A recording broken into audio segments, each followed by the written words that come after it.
my lane fast, call it high speed. I've been working hard, yeah, I've been working nightly. If you think you'll win, not likely. I be taking shots, yeah, cold-blooded, icy. Watching numbers grow is what I call sightseeing. In the front row, run it up when they hype me. The following grows, they know how to ignite me. Call me CEO, I've been running right, see. And I ain't playing games, I create my own lane, making pleasure out of pain, turning losses into... What is up, Steeler Nation? Welcome to the Steelers postgame show with me, your host, Daniel J. And alongside with me, one-third host of the Unofficial Steelers podcast and the host of the In Hindsight, Nathan Hines. How you doing today? I'm feeling fine. Unlike you, and I know that you're going to be tossing and turning tonight in your bed, man. But I'll be feeling good, dude. I'll be feeling good tonight. No, I'll be feeling all right as well, man. I'm upset about the loss. I think the Steelers are, the season is what it is. The team is where they're at. They're 3-7, further away from any likely hope of any type of playoff run or anything like that. In fact, when the In the Hunt picture came out on the broadcast today, the Pittsburgh Steelers were nowhere to be found. And so, and rightfully so. Even before the game. Yeah, before the game. This was a game, in my opinion, the Steelers needed to have to show that, or not to show, but they just needed to have, period, just, how far behind they are with the Bengals winning, not the Bengals, with the Ravens winning, which didn't look that impressive against the Carolina Panthers, to be honest with you. That was an uninspiring game. It looked like nobody wanted to win it. And, the Steelers really could have made a statement against the Cincinnati Bengals, but they don't. They fall 37-30, which honestly it should have been worse than that, if not for a touchdown in the last couple of, last minute of the game. Yeah. No, you talk about a sleep fest for that game. Yeah, in the second half, it was completely horrible. In the first half, I think the Steelers showed a little bit of promise. They showed a little bit of move. In my opinion, and this is probably not the best opinion, but in that first half, I thought that the offensive play calling was okay. It was good. It got to 20 points and a half. They were able to move down and get in scoring position with about 30 seconds left to go in the first half. And so, in the first half, there was a lot of promise, a lot of hope. I had a little bit of concern, but a lot of hope and a lot of promise that the Steelers are moving the ball effectively. And if they could maintain the time of possession, that they could stick in the game or potentially win the game as they were leading in halftime. We'll go through some of the stats. Joe Burrow was 24-39 for 355 yards, 9.1 average, 4 touchdowns, 2 interceptions, one by TJ Watt. That was absolutely amazing. And he did one earlier against Joe Burrow this year. So, he's just showing why he's the reigning defensive player of the year and proving every worth of every penny that the Steelers paid him this offseason. And so Joe Mixon didn't finish the game. He left with a concussion. He was, even when he was there, they had him for 7 carries for 20 yards, 2.9 average. His replacement, Perrine, was 11 for 30 for 2.7 average. And so for the most part, the Steelers put a lid on the running game. It was the passing game and Arthur Maulet who Joe Burrow abused. And what were your thoughts, Nathan, on the passing defense this game? Pass defense, it wasn't good. They were, I think that the defense as a whole wasn't good. I think that is not what probably a lot of us and what a lot of the fans were probably hoping this game. Defense did not get enough pressure on Joe Burrow today. Yes, they got 2 interceptions. They really did. And even though the defense was not very good, it was still such a winnable game today. And we'll get a lot more into it. But it just, they gave up. They were playing soft coverage. They gave up way too many yards all around. And there were no, and what it is, dude, it just seems like the Steelers are a team, and there's other teams that are like this in the league, but it just seems like they're a team that just stick with what their game plan was going into the game, and they just ride it out. In terms of what, and first half, okay, like Bengals had 17 points, in the first half. Steelers had 20. Okay, you know, the defense probably gave up a little bit more in the first half than you wanted, but okay, you know, you live with it. It is what it is. But it's just there's nothing. It just doesn't seem like there's nothing that changes, man. T. Higgins was just having a day all over the place. That there was nothing in getting another safety on him. I know that it seemed like they were a little bit back and forth with some zone, with some man and stuff like that.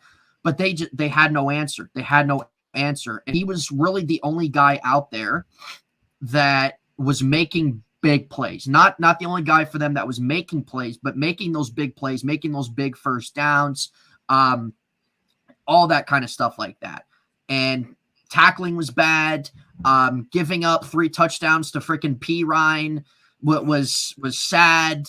The tackling by Spillane was god-awful. So, yeah, it was one of those things where I think a lot of us thought this defense was going to play better. Yes, but for sure.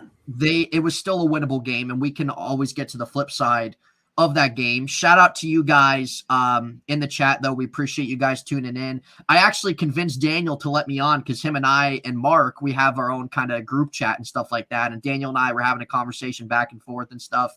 And it was the conversation that we definitely should have came live about. So I convinced him to have me come on today or tonight. And it might make for some entertaining content tonight. But yeah, so sure. It was just one of those things, man. Yeah, like Dwayne, no more putting Spillane in coverage, 4 TDs in 2 weeks. I don't know what it is, dude. I don't know what it is with this team and Robert Spillane, bro. I don't know what it is. Well, first we got a super chat by Steelers Nation Australia. He's saying he needs a beer. I think we all do collectively need a beer as well to join you. It's 5:00 somewhere, right? Thank you so much for the live chat. If you want that kangaroo stew. Yeah, if you want to have if you got a question or a comment that you want on the feel free, guys. We definitely cover comments, questions in the chat and stuff like that. It was definitely a game that the Steelers easily could have had. It was a game that, they obviously needed a game like this, gets them to 4-6. They're kind of still there, and they have a nice stretch here in the second half. But still, it's just there's still just so many things that this team just isn't ready. It's just they're just not ready, and that's why going into season 2, I think everybody should have had manageable expectations of how this year was going to go. There's a lot of questions. There's a lot of uncertainties, and here we are. They're 3-7, and their next string of games, again, these are favorable, winnable games.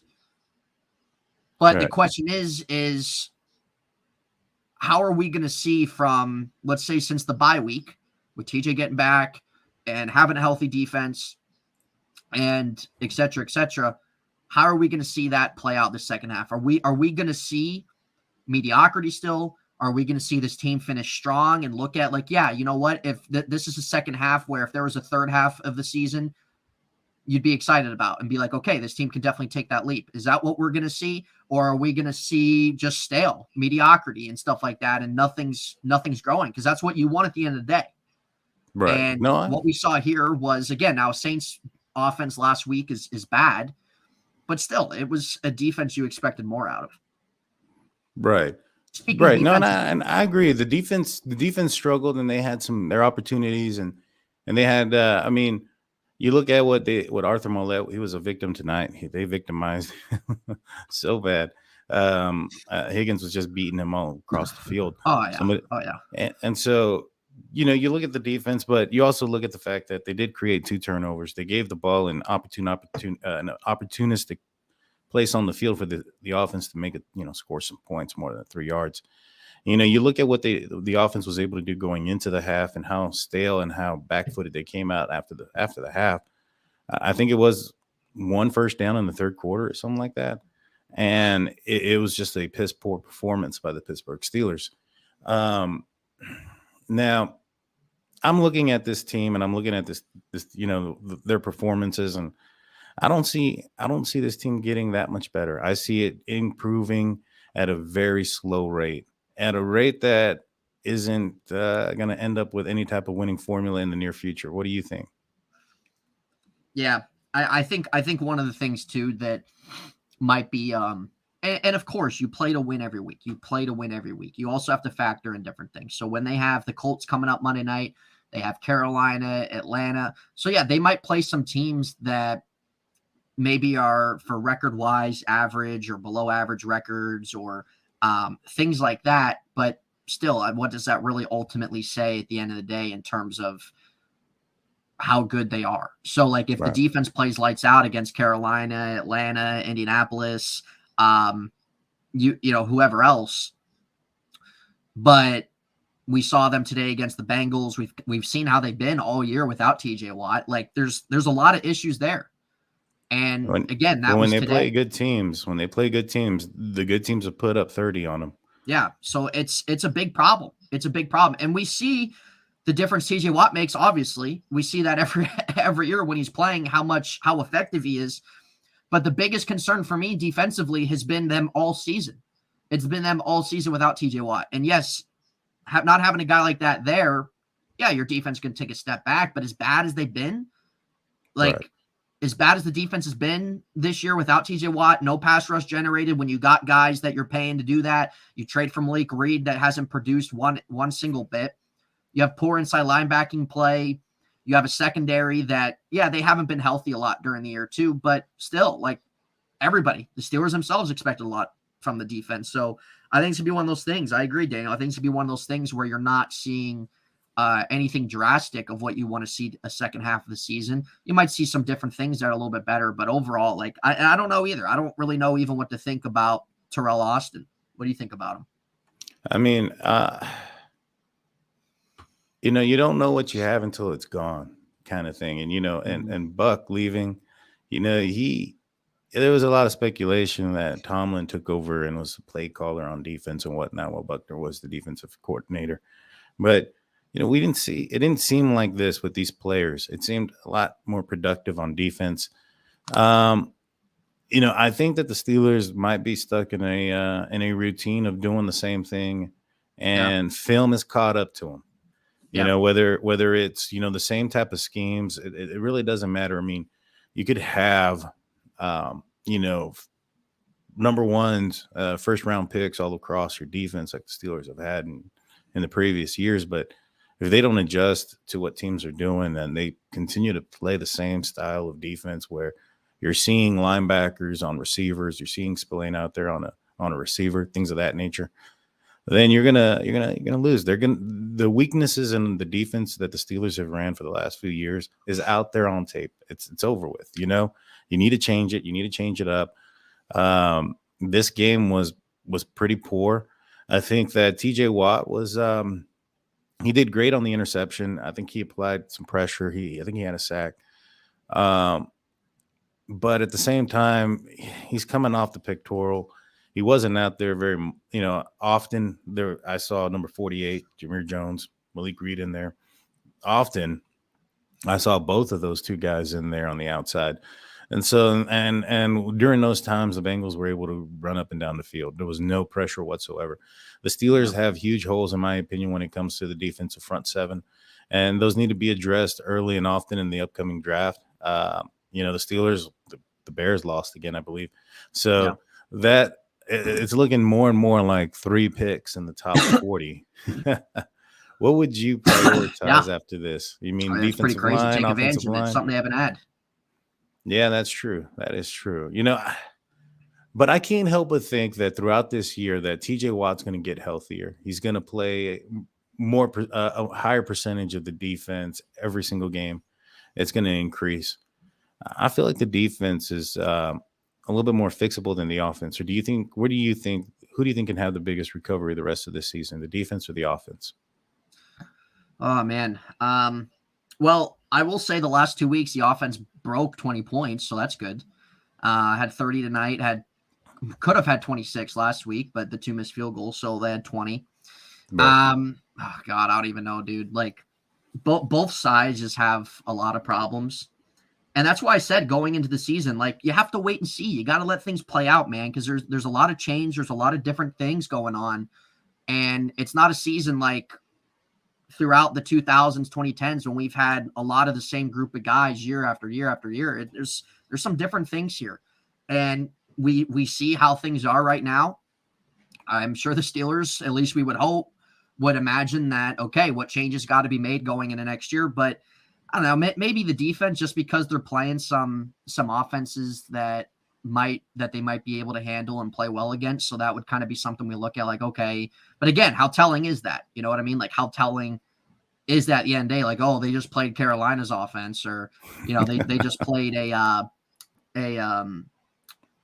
Indianapolis Colts offense that can't score 20 points either. So it's like, I don't know, man. It's one of those things that both sides, like, I feel like both sides are just so balanced out from what we've seen this year. There's been a lot more negative on both sides than there has been positive. So I don't know, man. I don't know. But I still expected a lot out of them tonight, and not even unrealistic expectations. I expect a lot of them in the sense of, okay, there's no Jamar Chase. There's Joe Mixon got banged up going into the second half. Okay. I don't really think many people predicted P. Ryan to have 3 touchdowns, and they just let Joe Burrow. Like, there were just many times he had a lot of time in the pocket, and I just don't understand the soft coverage that they were playing on a guy like T. Higgins and playing off him the way they were. Like, why are you giving this guy a free 10 yards until he gets his yards after the catch and stuff like that? I didn't understand it. And again, this is what I said even prior. This has been their MO. They don't make even, and I know during halftime, like, okay, you make your halftime adjustments, stuff like that, but even like just in-game stuff, like, you're not going to do anything drastic or anything like that in the sense of in the middle of a game and creating this whole new game plan. But like, still, there was nothing. You would think that there would have been like, all right, man, T. Higgins is killing us. You know, we need to get somebody else over on that side. Let somebody else try to beat us or something. And they didn't do that. T. Higgins had over 150 receiving yards on this team. And Joe Burrow had over 350 passing yards. No, especially for a defense. And I know a lot of the money comes from TJ Watt, but the highest paid defense in the NFL, they are. And you went in the offseason and brought in a couple new cornerbacks, brought in Miles Jack, brought in a couple guys on the defensive line, and you're just not getting it done. You're just not getting it done. And that's just the reality of it. That's just the reality of it. Right. No, I agree, man. And you know, when you break down this team in different parts, you know, you look at it in half, offense and defense. In my opinion, who do I have more faith in that's going to bounce back? Yeah. It's probably going to be the defense. You look at the, you know, the way the offense has been playing, and you break it down in different parts of the offense. Like, Najee was struggling earlier this season, and I had said it, you know, he's struggling.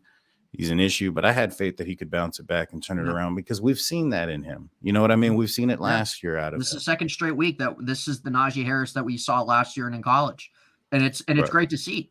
And it's great to see. And we'll talk about the offense in a minute, but it is like, that's one thing that you can take away these last 2 weeks is seeing that. And he's getting back to how he was as a runner and everything. It's just that there's way too many things. And this is why I didn't really have faith in the sense of them making a second half run after last week's win, because to me, sometimes teams can, we've seen it, but there's just times where there's just too many problems and it's just too much of an uphill climb. And that's what I've kind of seen throughout the first half of the year. Right. And it's just kind of hard to see all that just kind of change. And it's like, and like I said, there's times it happens. There's times that it can happen and stuff. But there's not enough talent there either for the Steelers to hang with the big boys this year. And you're relying a lot too on some younger talent that, again, like is just not getting it to the point where you can compete with some of these other teams. And that's just the reality of the situation. No, for sure. For sure. Now, you know, so I had faith that Najee could bounce it back, and he's looking good. He's looking good. You know, Pickens had a ball going down deep at the end of the game that hit him in the hands that he dropped. But I have faith in Pickens that he can turn that around. I've seen him make some great catches. What do you think? Oh yeah, he's made great catches, man. I mean, the one drop obviously was bad. Like, that's just ball was put on the money from Pickett and just a wide open walk down. So that's on the receiver. I don't really have any worries about George Pickens at all. He's got the talent. He's got the ability. We've all seen it. It just hasn't been a consistent offense where it can be fully put on display right now. Right. And, so I've seen the flashes from Najee. Know he can bounce back. Pickens, we've seen it. He can bounce back. Steelers Freak says Kenny Sport and Ryan Leaf numbers right now. What have you seen from Pickett that makes you think that he's flashed to that point where we are feeling comfortable in his ability? Well, guys, this is where we kind of get a little bit in the meat conversation here, because this is really what Daniel and I were talking about in our group chat, and we weren't going off or anything like that, just having strong debate and everything, and we kind of wanted to bring it up on here. So this is going to be a pretty big topic with the offense, with Kenny Pickett and stuff like that. Here's what I'm going to say. You guys can put your comments and thoughts. We can go over it and stuff like that. But what I'm going to say so far from what we've seen from him, we've seen a rookie quarterback. That's what I've seen. I feel like I say this every show, but the Steelers absolutely dropped the ball when it came to the quarterback competition. Mitch Trubisky did not earn the starting job. You had guys in Kenny Pickett, Mason Rudolph, who I thought played just as good, maybe even a little bit better than him. And we all know the whole time, Tomlin had in his heart the whole time Mitch was going to start for all the various reasons. But that's beside the point. Mitch Trubisky's irrelevant and doesn't matter. But in terms of Kenny Pickett's quarterback play up to this point, he was thrown right in the fire. He was thrown right in the fire against a top 10 Buffalo defense, a top 10 Philadelphia defense, a Tampa Bay defense that can make plays in secondary, and a top Miami's defense, Dolphins defense. And then they have their bye week. Come against the Saints, okay? They beat the Saints, and then today. So I've seen a rookie quarterback. I've seen a guy that hasn't really, how do I want to word it? Like he hasn't. But where's the man? That throw is an NFL throw. Where is the damn? That's a wow. That is a throw that makes defenses have to worry. Okay, I haven't seen that from him. If you remember in the Miami game, to Pat Freiermuth down the middle, two guys on him right through double coverage to Pat Freiermuth. Do you know which one I'm talking about? Yeah, no, I recall. Okay, so that one, that was a beautiful pass to George Pickens on the sideline there, right in his hands, right over the whatever corner safety that was. I don't remember who was on there, but that was right over his hands. And yeah, so there hasn't been, and you're not going to see either. You're not going to see either all these top tier throws from a rookie quarterback. This isn't Justin Herbert with the cannon arm. This isn't Patrick Mahomes when they first entered the NFL. And that's something that I think. That's my point, though. And hold on. That's what I think that a lot of fans, whether you're a Steelers fan, whether you're a fan of a team just getting a new rookie quarterback, you like to kind of look at all these things that other rookie quarterbacks have done so far and other quarterbacks did in their rookie year. And we look at what our rookie quarterback has done, and it's not up to par on that. Not everybody's that way. Every quarterback develops differently and stuff like that. And so when it comes to your throws, I've seen some good throws. I've seen a lot of bad throws, but I've seen a rookie quarterback this year. That's what I've seen. And I saw last week, I saw a good second half against the Saints, a second half last week against the Saints that Kenny Pickett really needed.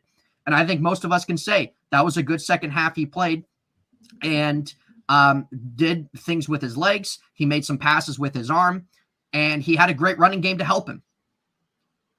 Tonight, we had a great first half from Kenny Pickett.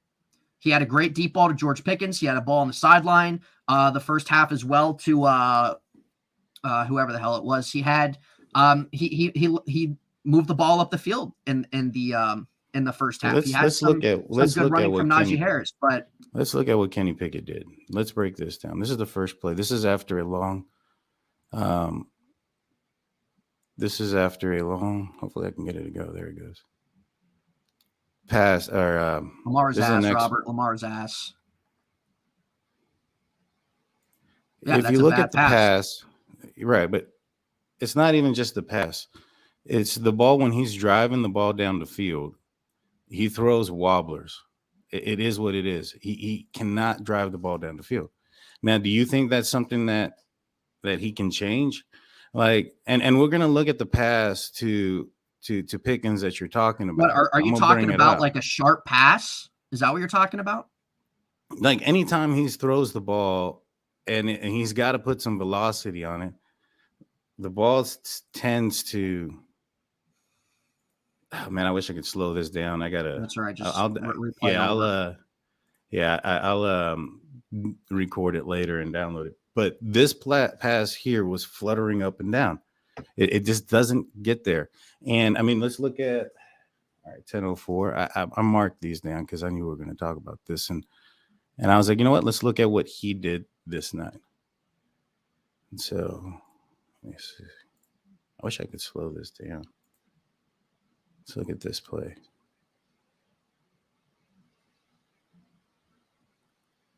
All right, that's not the one I want to watch. Let me see. I mean, that was an inaccurate play, but the inaccurateness isn't my issue with him. It's the throwing the ball down the field that is my issue with him. Let's go to the touchdown pass. Are you talking about like touch on the pass down the field? No, I'm talking about accuracy, ball placement. Hmm. I think that the ball placement is a huge concern. This is the touchdown pass. Look at how Pickens has to come back into the side for that. That's not, it needed to be out here for him to come in. And this is a constant thing that I'm constantly seeing. Were you jumping up and down, breaking the lamp when that touchdown happened? Not when that one happened. I almost broke the lamp on Najee's. You see, like my concern is the deep pass and his ability to throw the ball down the field.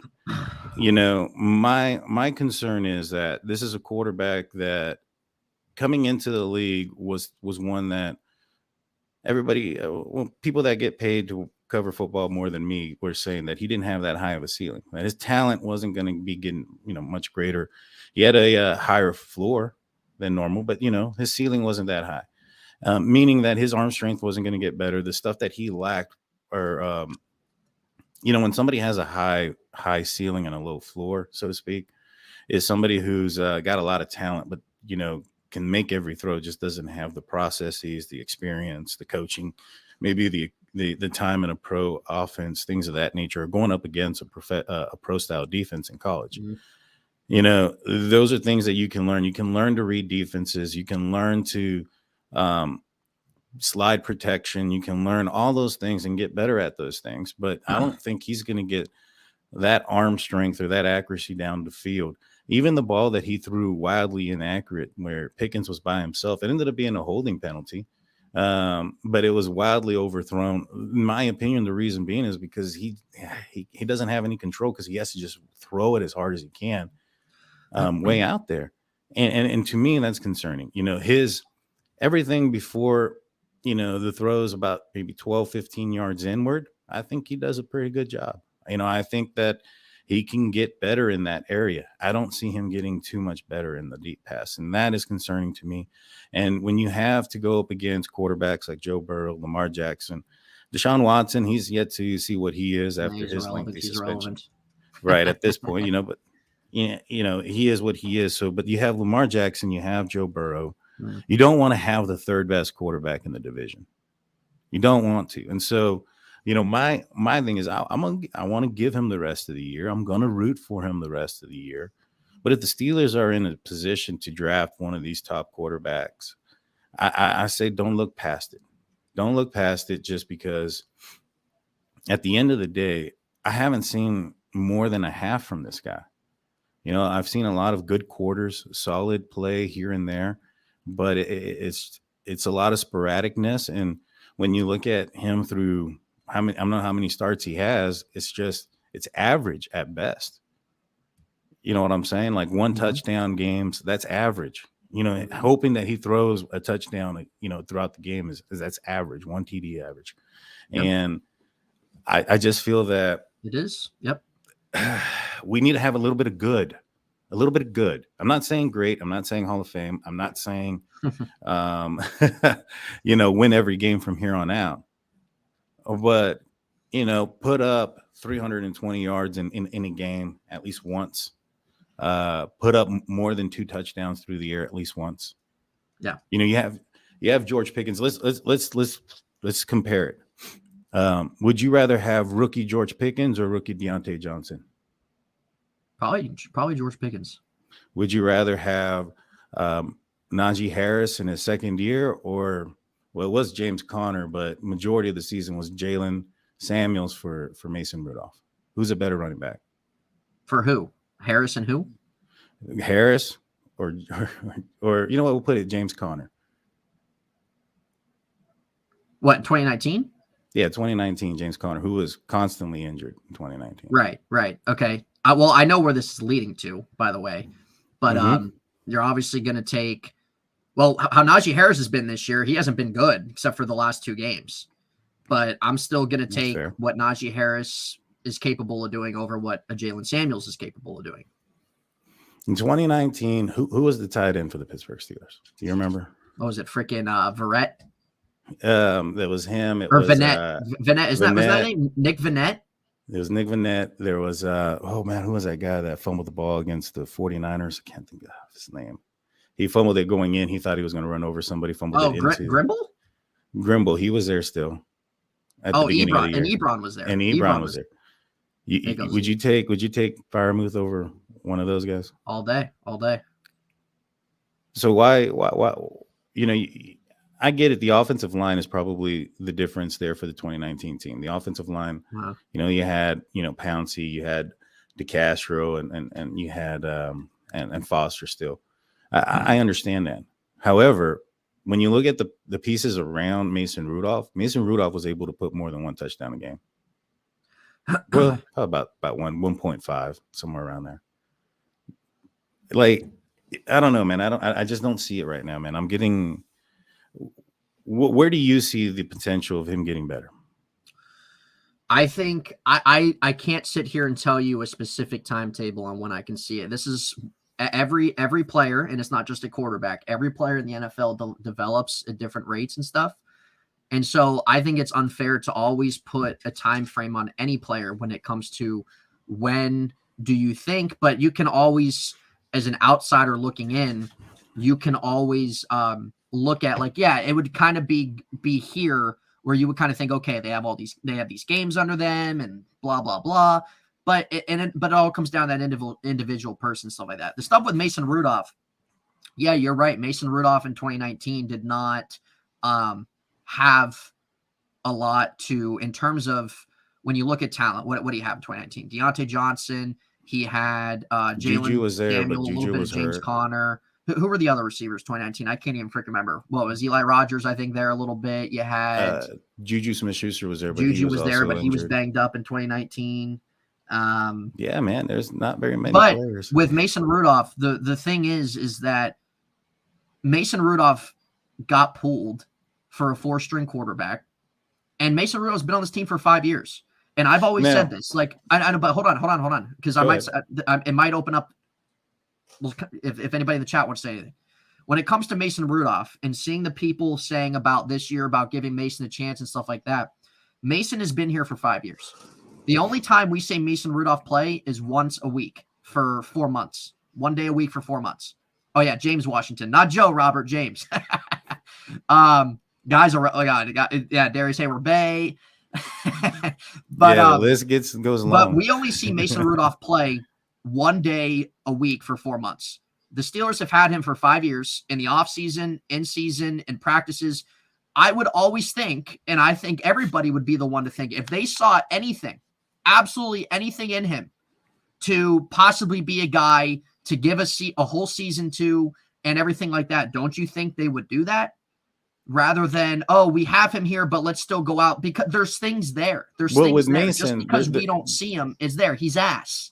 Right. But what I'm saying is, if Mason was ass and he did better with a worse group around him, what does that say about what we got here? You know what I'm saying? And so, like, and also you got to remember, when Mason was benched, he had he got knocked out earlier that year. 2, I was at that game. He had his helmet taken off the game before and beaten over his head with it. Yeah, but he sucked that game, dude. And he did. He played a poor game. He had that happen to him. Right. I guarantee you, if the helmet issue didn't happen and the media wasn't coming at him, I don't think he gets pulled against the Bengals. I think they give him the full year. They don't put in Duck. I think the reason they put in Duck was because he was already getting heat. There was some comments that they were saying he was making. And, when you're the starting quarterback of a team, you have to face the media. And so they put in Duck. I think that the game plan was probably just to put in Duck for a game. I don't think they expected Duck to start, going a little win streak there. And so once they put him in, they couldn't take him out. Now, what I'm saying here is, You have a first-year GM. You might have a next year, a first-year offensive coordinator with the Steelers. And I mean, I like Pickett. You know, I don't know, but my concern is I just don't see where he's ever going to elevate this team above, above or better than what Joe Burrow has done with his team or Lamar Jackson. I think that he's going to be below them. It's just, I don't see it. He doesn't pass the eye test to me. All right. So now, do I hope he does? Hell yeah. Of course. Hell yeah. I want him to turn it around. I want him to do these things, but I got some concerns about the deep passing ability. And when you have that portion of your game is limited, look at what happened to Duck. They honed in. He wasn't able to throw the ball deep down the field either. Mm-hmm. Yeah. And so, okay. And that's fine. That's fine to have concerns about Mr. Elman. What's going on, bro? And it's fine. It's absolutely fine to have certain concerns about Kenny in the sense of certain throwing ability, whatever it is, whatever it is. There's nothing wrong with having concern and stuff and wanting the best and rooting for him and everything like that. Let me ask you this, Daniel. If you were a Chicago Bears fan last year, would you have pulled the plug on Justin Fields last year? He was terrible. No. Okay. I mean, I haven't watched them, but, the thing is, when you look at Justin Fields or you look at Jalen Hurts or you look at any of these quarterbacks that took a little bit to develop, you could see what they were missing. You know what I'm saying? You could see what they were missing, and you could see that those things could potentially be fixed, as far as reading a defense, reading a coverage, sliding protection, understanding an offense. Those things can be learned and taught. I don't see Kenny Pickett getting stronger, bigger, those type of things, getting taller, hands getting bigger. None of those things are going to happen. He's already 24 going on 25 years old or however old he is. His limitations, in my opinion, aren't something that can be increased. You can increase knowledge in the playbook. You can increase understanding the defense and coverage and with experience, understand what's coming at you. I'm just worried and concerned about his limitations. Uh-huh. And I feel that, and that's fine. And Steelers freak. I'm talking about Justin Fields last year, bro. He was ass last year. That's what I'm saying. Yeah, and this is what I mean about expectations and stuff with Kenny Pickett. When Kenny Pickett was coming to the draft, nobody had him as a can of an arm, Josh Allen type guy. Nobody had him as an elite prospect. So why are we having all these overreactions and expectations that he's not this and he's not that right now? He was never projected or expected to be of a talent of that caliber. Now, I've seen a lot of people make comparisons to a Derek Carr. I've seen people make comparisons to Kirk Cousins. That's fine. You can make your comparisons all you want. But Kenny Pickett, I never even viewed of him being a I never, when we drafted him, I never viewed him either of being this high-end top prospect quarterback, because he wasn't that. But what I did was that, let's just see what he can do. And clearly the Steelers liked him a lot and took him the first round. He had a great fifth year in college. And that was one of those things. So like the things about, and Eric, I know, and I have said this time and time again, we got to let it ride out. We have to let it ride out. We have to let the season ride out. And yeah, Z, and also, and what's a fact is the Ravens are ass. So cry about it. But here's my other thing. I've been a big advocate about letting it ride out. There's nothing wrong with criticism. There's nothing wrong with having certain concerns about certain abilities he has, but you have to let it ride out. You also have to set him up for better success than he did this year and let that go. And if it works, and if he's taken some leaps and you've seen that in year two, awesome. If not, then okay. Then it gets to a point you maybe consider moving on and going a different direction. It's not like a thing where you have to just right away, you have to see this great stuff from a quarterback his rookie year. He's playing as a rookie. And aside from the point of what the concerns that are there and stuff like that, like I said, he never came into the draft in the first round of being this high-end elite prospect either. So all these things of that, he's not this and he's not doing that. Like he wasn't really even expected to.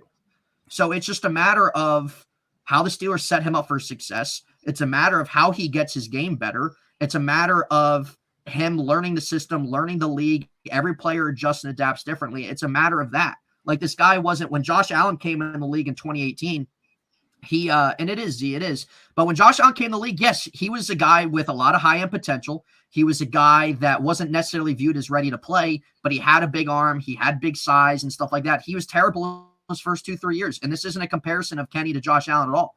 Kenny Pickett hasn't been viewed as that type of elite talent that Josh Allen was viewed, but Josh Allen was bad his first 2-3 seasons. He wasn't good. Kenny Pickett, yeah, he just wasn't. And that's what I don't understand is like, why are we saying like, oh, this ball placement and the arm and stuff. He was never viewed to have that. He was never viewed to have that. So was that a Steeler thing? Is that going to be on the Steelers? He was viewed to have the accuracy. He was viewed to have the accuracy. And the issue is yes. when you don't have the arm strength, you don't have the ability to make a defense cover you sideline to sideline for 53 yards and deep down the field and cover the entire field, then your margin of error significantly decreases, right? And so you have to be more accurate. The passes down the field have to be more accurate. The anticipation has to be there because you're going to have to throw the ball significantly sooner than what most quarterbacks can. Like, for instance, you talk about the Mahomes, you talk about the Josh Allens in the world. Those are guys that can see a receiver coming open down the field and throw the ball down the field with enough velocity that they can hit him in stride. From what I've been able to see from Kenny Pickett at this point, I haven't seen that from him. I haven't seen him find somebody down the field and throw the ball down the field open. You know, the passes that he's thrown down the field are passes that were similar to Ben Roethlisberger that were decided, you know, early, you know, either at the snap or shortly afterwards. Now he's had a few where he's running around, but those aren't down the field leading somebody open. Those are usually comebacks where he's running around and somebody's coming back to him. You know, I haven't seen him throw a receiver open down the field that's coming open down the field. And that's a concern for me. And if you don't have that ability, then you significantly handcuff your offense. You handcuff your playbook because, all right, there's so many plays that can't be used now because of the inability to throw the ball down the field. And so you're handcuffing everything across the board. Yeah.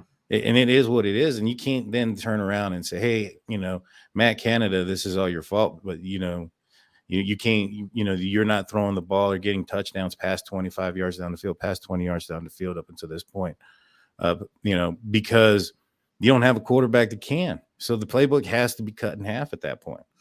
And so, you know, I hear all the complaints. Hey, this offense is whack. It's boring. It's the coordinators, this, that, and the third. But when you're limited to X amount of plays based on the limitations of your offense, you can't really put the blame there.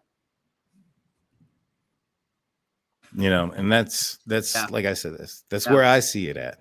And that's fine. That's fine. It's in Steelers freak. I don't know. You got to take that up with the Steelers then, bro. I don't know. I like things he had coming out of college. He had certain things that were concerns too coming out of college. So you got to take that up with them. Got to take that up with them. I'll be honest with you. I wasn't high on Kenny Pickett coming out of college. I thought I wasn't very high on any of the quarterbacks coming out of college. Like, I thought this was a bad quarterback class, just kind of watching their play, watching their feet. And the one thing that stuck out to me about Kenny Pickett was I thought my concern, you know, from college going into the NFL game was that he held the ball a little bit long and he liked to – his feet were – he had happy feet. It just appeared like he had happy feet. And, you know, if you can get your feet settled underneath of you, and it also could be just because of the fact that he's significantly faster than the other quarterbacks that we've seen for the Pittsburgh Steelers in a while. And so he might appear to have happy feet. He's just moving faster in the pocket. Yeah. And I get it. His pocket presence is going to increase. His ability to read defenses are going to increase. His protection, sliding his protection is going to increase. My concern comes to is the accuracy down the field going to increase? Oh, and that's a fine question. And that's something that you have to wait and see. And that's why I've been saying all season, let it ride out. Let it ride out because they brought in Mitch. And they brought in Mitch to be their starter. It didn't work out. He sucked too. They drafted Kenny Pickett. Mm-hmm. They obviously had a plan to sit him for X amount of time. They went to him probably earlier than they wanted to, and we've seen what we've seen. So it's really at this point you have to just let it ride out and see what happens. And I think too that you see that how that happens. You see how the rest of the year, goes on, and you make your adjustments from that. But I like what I've seen at least the last couple of weeks from him. And yeah, he didn't have a very good 4 weeks against that stretch of Buffalo, Tampa Bay. Now, his first half in Tampa Bay wasn't really that bad or anything, but he got hurt. So, I don't really want to say anything about that. But, and then Miami and Philadelphia, yeah, he wasn't very good during that stretch at all. But at the same time, you also have to take into account everything else there. I liked what I saw in the first half of the Saints game. Second half wasn't very good or really what you wanted to see. And I liked what I saw, or the second half of the Saints game, sorry. First half wasn't really what you want to see. And I liked what I saw in the first half. And the second half was obviously dreadful tonight. So I like what I've seen there. And I think there's things to definitely keep building on, but that's what it is. It's a process. It's a rookie quarterback. It's everything like that. And that's why Steeler fans, absolutely not denying the concerns, not denying the criticism. That's all fine. It's fine to have your concerns, man. It's fine to have criticism and stuff like that. It's absolutely fine. There you go, Jennifer. 2 weeks in a row without turning over the ball over. That's good too. But at the same time, man, Steeler fans' expectations are just so off the charts, and it's ridiculous. And you see it online, you see it on Twitter and all this kind of crap like that. And it's like, dude, when it comes to having a rookie quarterback, you shouldn't have any expectations. Let it play out. Let it see how it goes. Your criticisms are fine. Your praises are fine. The concerns, if you have any concerns about stuff, that's fine. But you got to let it play out, man. You got to let it play out. You have to let things work out. And if it doesn't work out, then you move on. Right. That's the only way you're going to learn. You don't just find a quarterback like that to hit right away, right when they start playing. It's hard to find that. Yeah, I think it's a little easier to find good quarterbacks, and I'm not saying that. So I'm not invalidating Daniel, your concerns about Kenny at all. I want you to know that I'm not invalidating that at all. It's fine to have the concerns you have in terms of ball placement, deeper pass accuracy, leading receivers, et cetera, that you talked about. It's fine to have that. I'm just a proponent of letting things play out and seeing how things go, because that's the only way it's going to happen. That's the only way. Oh, and for sure. Right, and I'm not saying we need to bench him. I'm saying that would be the worst possible case scenario. Yeah, that's not the right decision. Regardless of what any other quarterback can do on this team, the other two quarterbacks on the team aren't quarterbacks that are going to lead you to the Super Bowl. So it's not like we have a potential Super Bowl winning quarterback backing him up somewhere. And so, the best hope is that Kenny Pickett can turn it around and be that guy, when it comes to the quarterback room right now, as it sits. My thing is just like, man, if he's not the guy and the Steelers continue to stick with him, then you're wasting the defense. You're wasting some key players. But what else are you supposed to do then, man? I mean, what is the answer then? Well, I said it before the end of the season. I didn't think it was wildly crazy of an idea. Before this season started, I'd said, I'm not impressed by the this quarterback class. I would not be opposed to the Steelers if they grabbed a quarterback. If he's complete ass, give him the entire year. Let him see what he is. If he's not that guy, get another quarterback next year, because if he's that horrible, we're going to be in a position to potentially get a good quarterback next year. It's going to be a new general manager. As a general manager, you don't have to stick with this guy. This isn't your guy. You know what I'm saying? And so I thought that the Steelers made the decision of going quarterback with the idea, thinking that, maybe they can, there's a mulligan, so to speak, there because of the draft that's coming in behind them. And so I would hope that if they see or don't see the potential being there with Kenny Pickett, of him being a guy that can hoist the 7th Lombardi, then let's go find somebody who maybe could be. Well, and the thing that I will counter with that is that, okay, so if you're about taking Bryce Young or CJ Stroud, they have a lot of flack on them. They're not the Trevor Lawrences. They're not the Andrew Lucks of high-end prospects. Caleb Williams is a better prospect than both of them going into 2024. So if you do that, of not wasting the defense and stuff like that, and it's about, okay, then you draft another guy. What if you have that same thing then? That's what it is with a rookie, because there's no guarantee. If you draft Bryce Young or CJ Stroud, there's no guarantee that they're going to light it up. I understand in terms of upside that there's more there than Kenny Pickett and stuff like that. But that's why I'm all for giving Kenny Pickett a whole year and set him up and stuff like that. And you know what? If the Steelers blow ass again next year, well, then okay. Then you make a different decision. Right. No, Will Levis sucks. Will Levis is ass. I completely agree with you. And I don't really know anything about the quarterbacks that are coming in, to be honest with you. You know, I'm not a fan. I've looked at a couple of games of Bryce Young. I'm not a fan of his game. I don't think he's going to be. Yeah, and that's the thing too with these Alabama and Ohio State quarterbacks, man. They are so inept with their system and what they do, and so much talent around them. None of them. How many Alabama quarterbacks? Okay, you can say Jalen Hurts, but it took him a year and a half to get to this point. But how many? But and he was even at Oklahoma, so he didn't even finish his tenure in Alabama. But how many Alabama, Ohio State quarterbacks work out in the NFL? And that's not saying labeling every single quarterback isn't going to work out that comes out of Bama or Ohio State. But dude, they're so enclamoured with talent, man. They always have top receivers and top offensive guys, running backs that go in the tops of the high ends of the draft. And that's another thing too. So that's what I mean is like, okay, in terms of drafting quarterback next year, like there's no guarantee on any of that.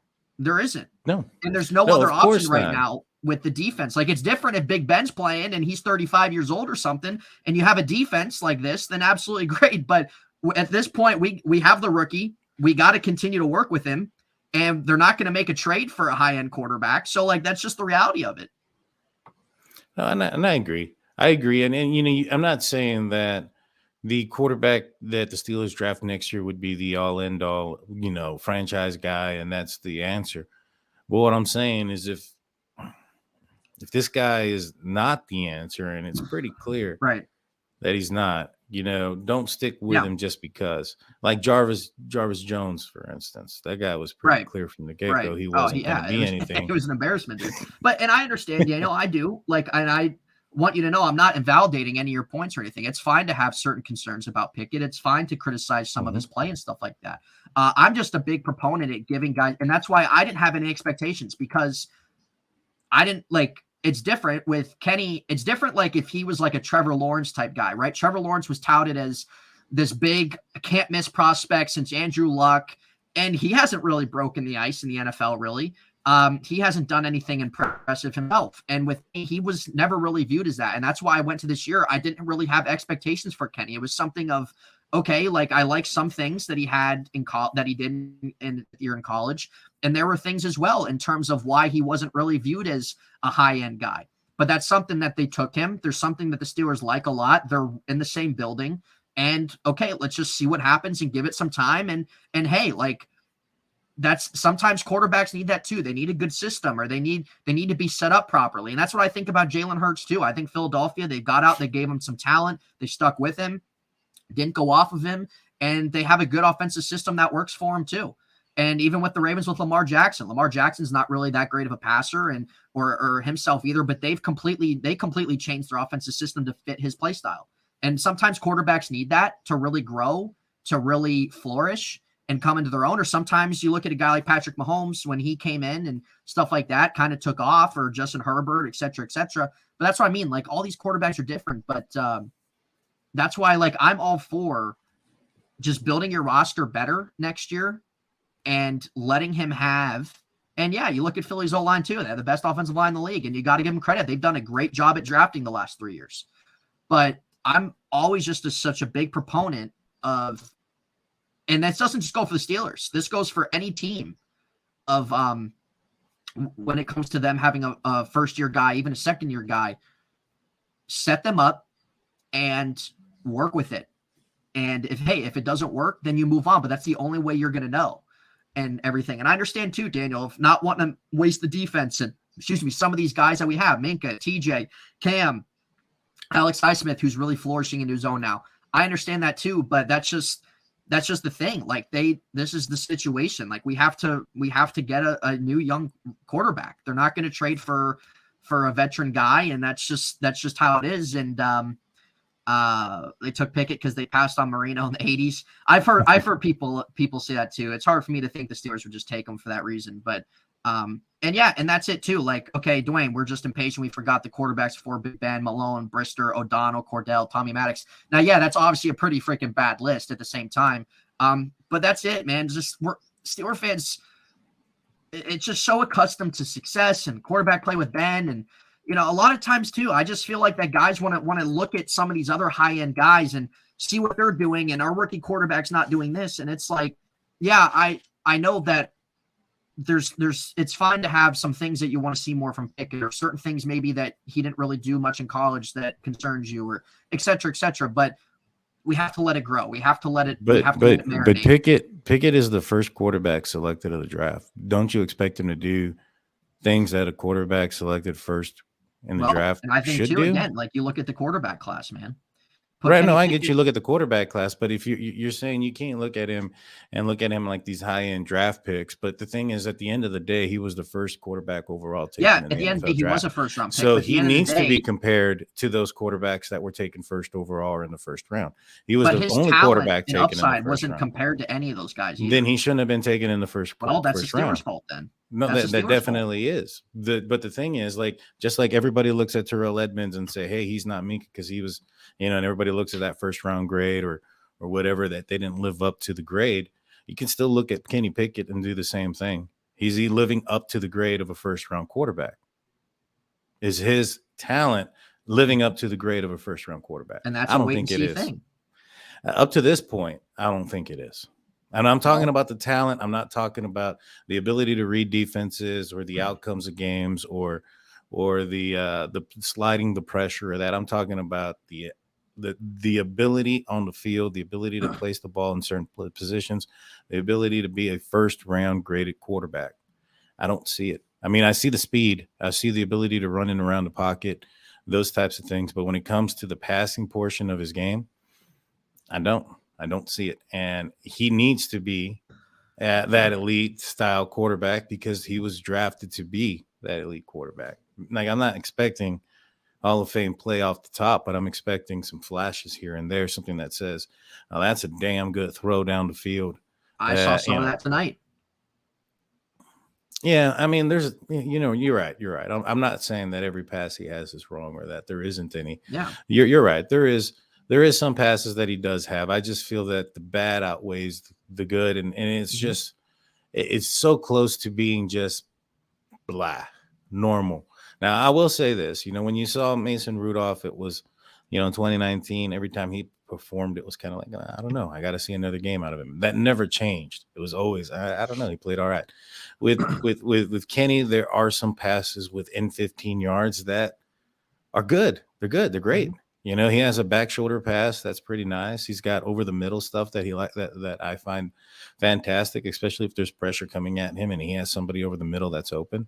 I think he can hit and attack those places down the field. It's outside the numbers, down the field, and those type of things where I think he lacks, and that's where I'm like, and that's fair. Like, that's fair. Like I said, I'm not invalidating your skepticisms. I'm not invalidating your points. Like, it's, and I don't know what it.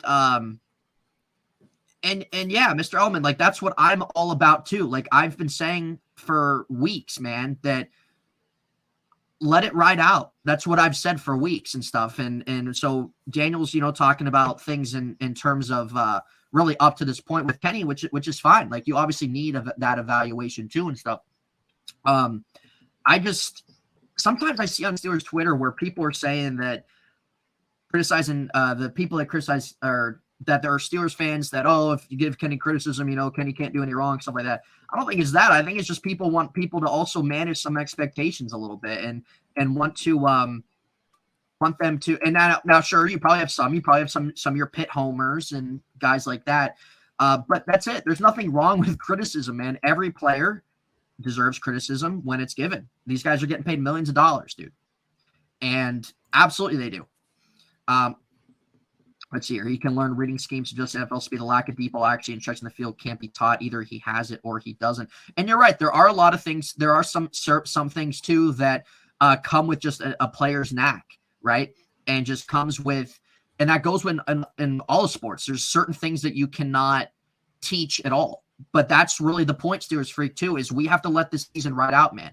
So far, so far you've had things that you've seen from Kenny you haven't liked, that you want to get better at. Absolutely. I think we all have. There's some things from Kenny that we've seen and like, okay, like, yeah, absolutely. Like we know, okay, cool. He can do that. Let's see more of it, right? Let's continue to see more of that. And there's things too that you question of certain things you haven't seen. Okay, can he do this? Can he do that? But that's why we have to let it play out, man. We have to let it play out. And it's not fair to make a determination on somebody in 6 games, especially when he's faced top 10 defenses in this league as a rookie. And those are the expectations that it's like, okay, here's your criticisms, right? Here's the things you want to see more. Here's the things you don't like about your rookie quarterback. Over here, here's the things you have seen that you like. And here are also the reality and the situations that is given. Guys thrown over 50 passes almost every flipping game. Guys been behind almost every game. Guys played three top 10 defenses already. So it's like you have your 2 right here. So it's like, okay, let's wait and see and how it all gels together. That's the only way that we're going to know. But it makes for fun and good conversation of seeing things that you have seen, what you want to see, certain concerns, or what direction you think you should go forward. That's what we do, right? That's what we do, or everyone that comes on here does and stuff like that. It's always a good listen and everything like that. It's It's just one of those things like, yeah, absolutely. Like, right. Now to this point, Steelers Freak says he agrees to give him a full year next year to decide to move on. My question is there. All right, we're going to potentially come in. Let's just say the rest of the season is ass. We have 3 picks in the top 40. We go offensive line, defensive line, and middle linebacker, something of that nature, maybe a cornerback somewhere in there. We get significantly better. We're still 8-9, 9-8, still not on the fringe of making the playoffs because we don't have that piece. But now we're picking 15, 18, 19 in the draft versus top 10. Mm-hmm. The likelihood of you getting a top tier quarterback that you want is out the window at that point. Right now, you have to wage opportunity, and what you have has to be waged there. Because where's the opportunity that this team's going to continue to be this poor, especially if you end up getting a few picks in the top 40? So, yeah, I understand. And that's why, too, like, I'm not one of those fans. And Jennifer, Jennifer says, if you want to click on her comment real quick, Daniel, I'll get to what you said, brother. We would not be complaining so bad if we were winning. And you're right. losses and having a poor season and having losses, yes, absolutely. It frustrates your fan base, things like that. For me, it doesn't, when the Steelers, really how this year's gone, especially as the season has gone on more, like, I don't really get mad or really that upset if they lose, just because I know the reality of the team. And I want them to win, obviously. I want to see them have a strong second half. At the same time, like, I kind of know the reality. I kind of know what things are and stuff like that. And I know there's a lot of fans, too, where the Steelers lose, and, like, you can't live with yourself the rest of the day. Now, I used to be like that a little bit back with Ben and Bell and Brown, because you have all these expectations and crap like that. But really with just how things are this year, like, I have – now, next year might be a little bit different, but with how this year is, I've kind of – been scaled back more and have just kind of accepted, like, what happens. But Daniel, with your point and stuff like that, again, it's like, it depends. Like, it's hard to judge right now, because I could see this team winning 7-8 games the rest of this way and finishing with a pick outside the top 15 or a top 15-14 pick or something. I could also see, with what we've seen so far this year, where this team wins 4 games, 5 games, and has a top 10 pick. So it's hard to kind of gauge and stuff like that. But again, that's just to me though, if the Steelers win 7 of the remaining 8 games or whatever, then Kenny Pickett's doing enough for you to keep him around. He's turning it around. A good point too. My thing is, if he doesn't turn it around, he continues to play like ass. We're in the top 5. We're in the top 10. Ben Roethlisberger wasn't selected after the 15th. In the first round. Name me a quarterback that was selected in the first round past 15 that has done anything in the last 10, 20 years, because that's what's relevant at this point. There isn't one. And so, in my opinion, you have to wage that opportunity versus what you have there. If you're in that position, you could get some players and they could get the pieces around you, but you end up just being average still because your quarterback is average. You're only going to go as far as your quarterback goes. This isn't 2000, whatever it was when this isn't 2005 anymore, man. Yeah, teams have changed. You're only going to go as far as your QB, and if you have a average QB, then you're going to have an average offense. Yeah. And Steelers freak right there. That's an expectation thing right there, dude. That's an expectation thing, and that's on the people who have those expectations like that. That's ridiculous. People still going to be apologists Kenny next year. You probably still will have some just because he's a pick guy, but at the end of the day, from at least if you've been hearing from what I've been saying, I'm all about just letting it have time. And if it doesn't work out, then you move on. Simple as that.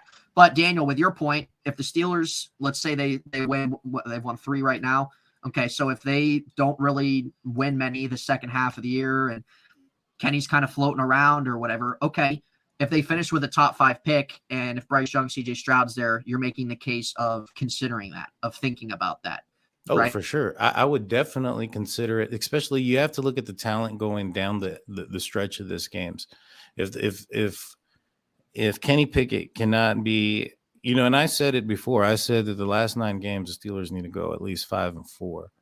They go 5-4, and that would put them at 7-10. That's still an ass season.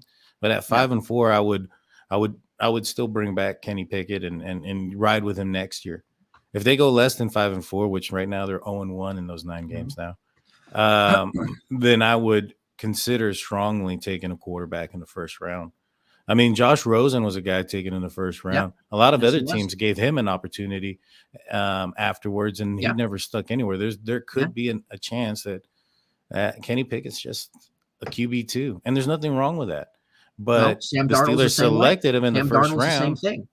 And you have that every year in the draft, and not even just for quarterback. You have that for those that are saying there's no guarantee or whatnot. But if you know that the quarterback that you have there is also not, more than likely not going to be the guy.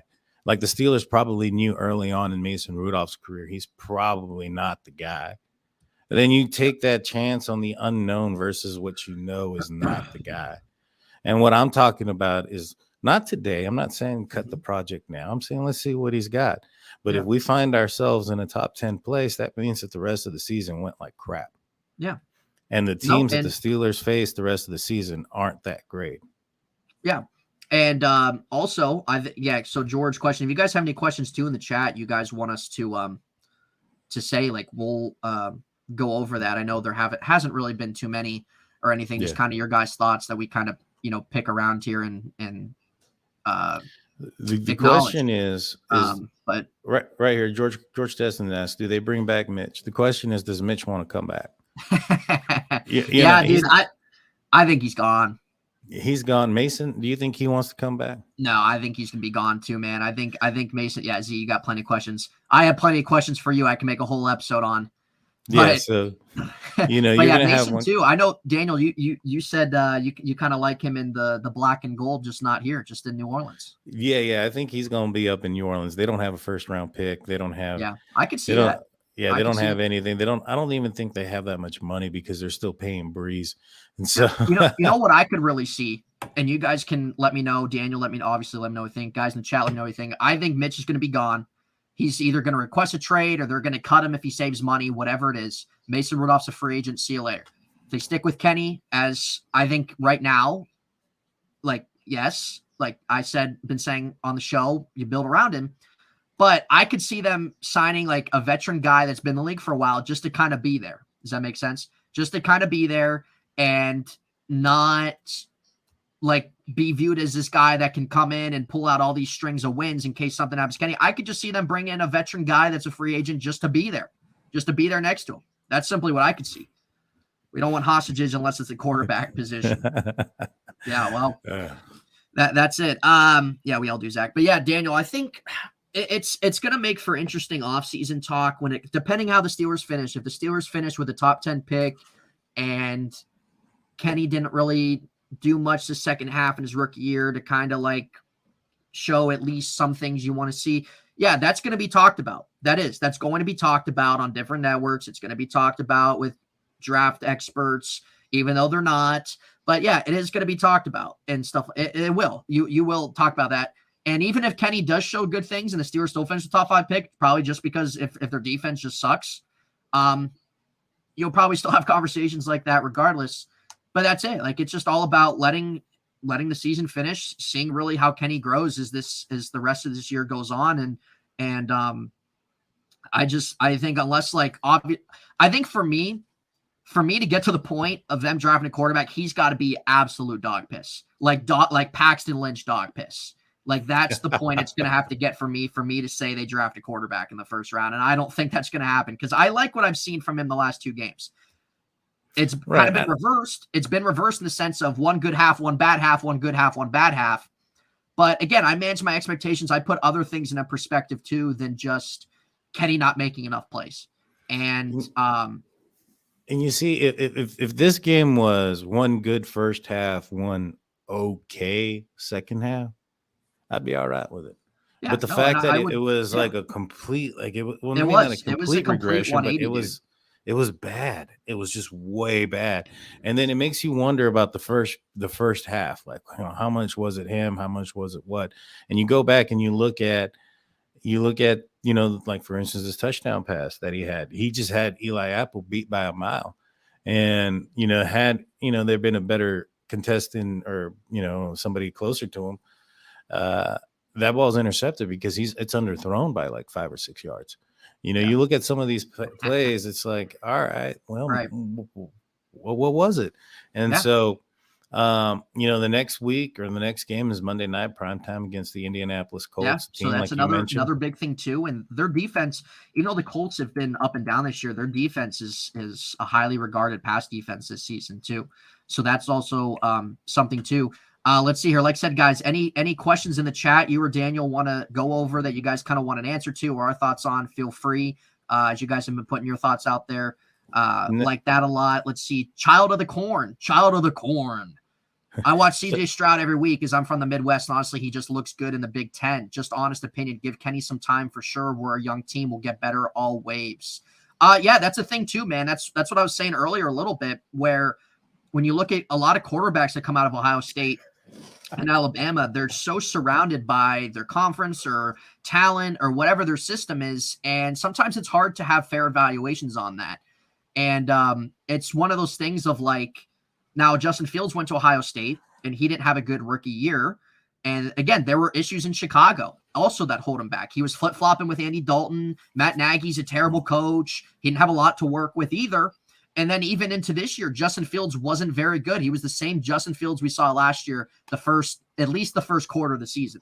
These last 4 games, he's really been flourishing. He's really been making a lot of plays with his legs. He's been throwing some better passes and stuff like that. So that's something too of giving him time, right? Now, Justin Fields also is a different player than Kenny, so I'm not making the comparison, but it's just simply in terms of the rookie quarterback conversation. Let's see. We got anybody else here? We got another super chat by Steelers Nation Australia. Mark, thank you. The Kangaroo Stew. Fire up the Barbie because we won't be doing anything in January. No, you're right. We'll be here on our couch in January, man, just like the Steelers will be. It's simple as that. Now, as far as the flea flicker play call, that's a little bit result, driven. As far if it works, everybody's like, that's a great call. If it doesn't work, it's bad. I actually like the fact that they seem like they rushed it too. They rushed to the line to do it. Yeah, I didn't even see it, man. I turned around and get a drink, and then before I knew it, I heard the announcer say flea flicker, and I turned around and the ball was going it's one of those things, dude. Like if a team pulls off something creative like that, it's oh my god. If it sucks, well, what was that? Yeah, now the criticism can come with the tight end pitch. That was a horrific play call. Yeah, pretty bad. I don't understand why they still run that. Running Najee to the outside, things of that nature are things that, in my opinion, are asinine and you don't want to see. Let's see. Now, here's another thing, Daniel, real quick before you go over the chat. One other point I want to make, and you can give me your input. People in the chat, give me your input too, because I want to hear from you guys. Okay, so Kenny Pickett today at the end of the day, this offense scored 30 points. Mm-hmm. If the Steelers defense was not giving up as many yards as they were, or any more bigger plays and stuff like that, let's say the Steelers, I don't know, let's say their defense gave up a little bit less than that. The Steelers won this game. Are we talking the same thing about Kenny Pickett, or are we having a whole different conversation? I mean, it depends on how they win. If the Steelers get a like, you also have to understand the Steelers had how many 3-and-outs in the third quarter? They did. And, they did. The second half 3-and-out was ridiculous. It was. And the defense gave the ball to the Steelers offense in scoring position, and they still got 3-and-out and had to settle for a hold your breath field goal from Matthew Wright. Every time he went out there to kick a ball, it felt like it took a full minute to get through the uprights. But Matthew Wright. Yeah, that guy, hey, he came up. He was perfect on the day. He So had a bounce back game. Yeah, definitely. Let's see. Child of the Corn, dig your evals, fellas. Need to start playing full games. Exactly. Yeah. That's been my point. I've seen that in a long time. Yeah, it's been a long time. I mean, even last year with Ben Roethlisberger, it was mostly a second half team. It's been a very long time since we've seen this team play. Thank you so much again, Child of. Yeah, we appreciate the super chat, man. Thank you so much for tuning in and everything like that. Glad you're here. For sure. And so, like, it's just one of those situations where. And you're right. Yeah, the Bengals were playing back and stuff like that, but still, nonetheless, I mean, if you even take that drive away, Steelers are still at 23 or stuff like that. So I still think that even if the Steelers won this game, I still think we'd be talking about the second half. Absolutely, like the offense goes the same exact way, right? The offense plays the same exact way this game, but instead they win, and maybe the defense plays a little better, right? I still think we are going to have those conversations, but obviously I think things will be a little bit better because we won. Right. And as far as this comment here from David Jr., what about when we won last week? No one is negative about it. I have a friend who his name's Trevor. He's actually an offensive coordinator for a high school football team, and it's high school football, so it's a little bit different. But my buddy Trevor, he was in stadium last week, and he said that in that game, the Steelers it wasn't a game that the Steelers won because of Kenny Pickett. It wasn't despite of him, but it wasn't because of him, and that there was a lot of open throws down the field. There was a lot of plays weren't read correctly, a lot of open receivers. In fact, he said that the scheme from Matt Canada wasn't too bad. And so, you're looking at somebody that understands offense and an offensive scheme and whatnot. And he's out there and he's watching this game and he's a little bit concerned as well. And so that's just kind of basically where I'm at. Thank you, man. I think Mark coming in, drinking it up. They must have had a sale on kangaroos, huh, bro? One more beer, please. One more beer. Oh, wait, can I order here? Yes, sir. You can order here all you want. Thanks, you just might take a while to get there. How's it going? Child of the Corn, go on my channel too, man. Because what we do is me, Daniel, and Mark, as you see, Steelers Nation Australia, we do kind of a roundtable of this podcast every Tuesday and Saturday. Now, this is just something on Daniel's show, just a live post game thing, but sub to all three of our channels if you want to kind of be here for our Tuesdays and Saturdays podcast. So we appreciate you being in, man. Yes, sir. It's In Hindsight, Steelers Nation, Australia, and myself here. Yep. In fact, when we get out of here, I'll hit you guys with the unofficial Steelers podcast intro, just so you guys can see it. But yeah, like it's just like I said, man, it's one of these games where. Well, it was winnable, man. It was right there to win. It was winnable. They had it in the first half. And the second half was just a drag, dude. It was just bad all around. And Z with the donation. Z with the $2 donation. Ravens winning the AFC North. I wonder why. Division sucks. Ravens suck too. So, thank you very much. But I mean, you look at it's going to be tough, man. It's going to be tough to catch them. Like their schedule is pretty lax the rest of the way. They haven't, the Ravens, that is, they haven't, in my opinion, seemed dominant or anything like that. When you look at their game against Carolina today, it was, man, Carolina could have won that game. And so it's just unfortunate the Steelers are playing so bad. But well, it is. Let's see. It's a division this year. It's a division this year that when we look at previous Steeler teams, it's a winnable division this year. It really is. It's just the Steelers are not up there at the point where they can get to that point of winning a division and stuff. And that's why this year was like, we don't know. Like this year was like, it's fine to have certain expectations or to have predictions on how the year was going to go. But it was just one of these years. And now, and what's going to be good for next year. So with the 18 years of Ben being over, and now we enter a season that's really completely different. Now we see what we have, right? So that's why next year, you obviously are going to have different expectations next year, right? You're actually going to have some expectations next year now because you know what you have right now, and you're going to expect the Steelers to right the wrongs. You're going to expect them to improve in different areas and that this team is going to be better. So that's why, like, next year, it's going to be fair to have different expectations. This year, it was just, we just have to lay back and watch and kind of see and then put our thoughts out there and stuff. But Z, we appreciate the $2 super chat. For sure. Let's Thank see. you Child very of much. Corn, Thank Kenny's you very first much. season possibly reminiscent of Joey B's first season. Could you see Kenny on Joe's level of quarterback play? Honest opinion. Daniel, go ahead. I think that Joe Burrow has a accurate deep ball, a more accurate deep ball, and I need to see because Joe Burrow didn't have the accurate deep ball his first year either, right? In my opinion, when the Steelers played the Bengals that first game, his rookie year, the Steelers took care of business.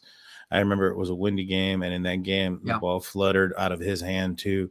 He had to change. I think he talked about changing his mechanics and stuff like that. Right. I mean, is it possible? Maybe. I don't think so. I don't think you. And I've seen a lot of people too compare Kenny to Joe Burrow, like as a comp and stuff like that.